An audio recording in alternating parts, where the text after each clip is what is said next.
He saw the CEO's fingers tremble into a silent sentence before anyone noticed the man with the gun, and in that instant you can almost feel the world lean forward, holding its breath, asking what happens when the wrong person sees the truth first. The lobby shimmered with glass and steel, the kind of place that smelled like money and certainty, where every footstep sounded confident except his. He stood there with his daughter's backpack cutting into his palm, trying to make himself small, trying not to draw the eyes that already judged him the moment he walked in. People glanced, then looked away, the way they always did, as if poverty were contagious. He wasn't here to make trouble. He was here because his phone interview had ended early, because his daughter needed a bathroom, because life had taught him that sometimes you step into places you don't belong and pray no one notices. Across the lobby, surrounded by tailored suits and polite laughter, stood the CEO. She moved like someone who owned the air around her, every step measured, every smile practiced. This was her building, her kingdom, and everyone knew it. But when her eyes lifted and met his, something cracked. Not fear at first, calculation. The kind of look people get when they see danger before it announces itself.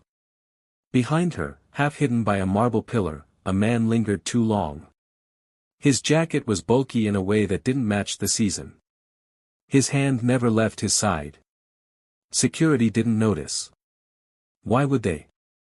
He wore confidence like a disguise, and confidence is the easiest thing to mistake for belonging. The single dad looked away first, instinctively. He'd learned that lesson early. Don't stare. Don't challenge. Don't invite trouble. He shifted his weight, felt the familiar heat of humiliation rise in his chest as a receptionist's eyes flicked toward him with thinly veiled irritation. He could almost hear her thoughts. Why is he here? Who let him in? When is he leaving?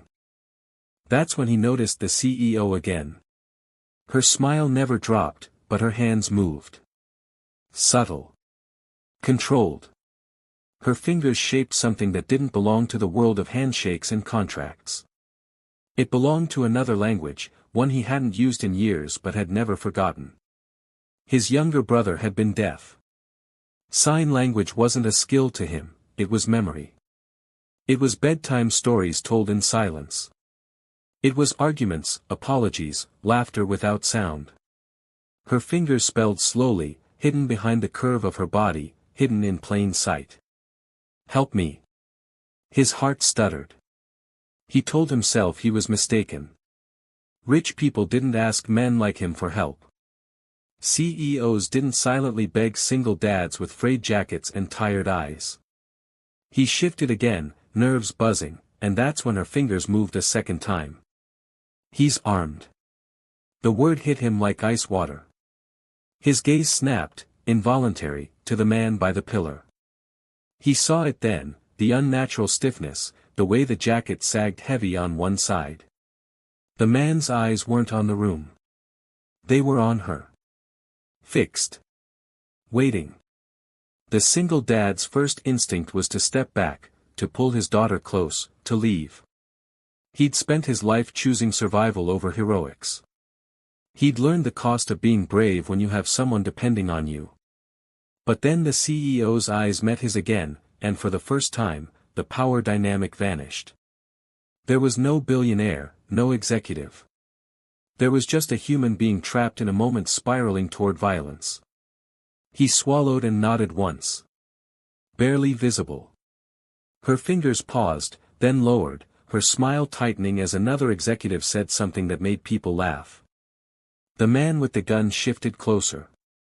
The single dad moved, slow and deliberate, toward the security desk. A guard looked up, already annoyed, already ready to dismiss him. "Sir, you can't." "He has a weapon," the single dad said quietly, the word steady despite the thunder in his chest. "By the pillar. Gray jacket." The guard scoffed. Of course he did. He glanced at the man, then back at the single dad's worn clothes. "You need to leave." Humiliation burned hot. This was familiar. Being unheard. Being invisible. Being wrong by default. His daughter tugged at his sleeve, confusion in her eyes, and for a split second he almost gave in. Almost turned away. Almost chose the easy exit. Then the CEO screamed. Not loud. Not yet. Just a sharp intake of breath as the man stepped close enough that she could feel the threat radiating off him. Her hand twitched, fingers curling again in that silent plea. The single dad didn't wait. He moved faster than anyone expected, vaulting the low divider, shouting now, voice cracking through the polished calm. Gun. The word exploded, ricocheting off glass and marble. People froze. The guard's face drained of color. The man by the pillar bolted, hand diving inside his jacket. Chaos erupted. The single dad lunged, years of suppressed anger and fear and injustice funneling into one desperate act. He collided with the man, driving him into the pillar as the weapon clattered to the floor. They crashed hard, bodies slamming, the man fighting with feral strength. Someone screamed. Someone else cried. Security swarmed too late, always too late. He felt a blow to his ribs, sharp and breath-stealing, but he held on. He thought of his daughter. He thought of his brother's hands, moving in the air, telling him once that silence didn't mean weakness. It meant listening harder. The guards finally tore the man away, pinning him as police flooded the lobby. The threat ended as abruptly as it began, leaving behind shattered composure and stunned silence. The single dad sagged, pain blooming, hands shaking. He expected cuffs. He expected blame. That's how these stories usually went. He braced himself for the familiar injustice. Instead, the CEO walked to him.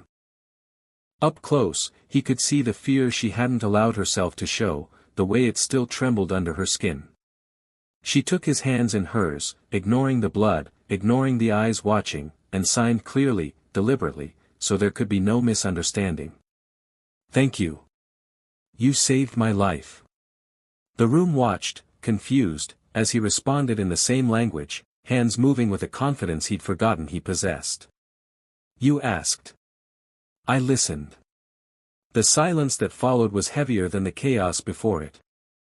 Police questioned. Executives whispered. Security avoided his eyes. And still, he waited for the other shoe to drop. It came in a form he didn't expect. The CEO turned to the guards, her voice sharp enough to cut glass. He warned you. You ignored him. She faced the room. Every one of you ignored him. By the next morning, the footage was everywhere. The silent signs. The ignored warning. The moment the wrong person did the right thing. Public outrage swelled. The guard was suspended. Policies changed. Training mandates rewritten. And the single dad.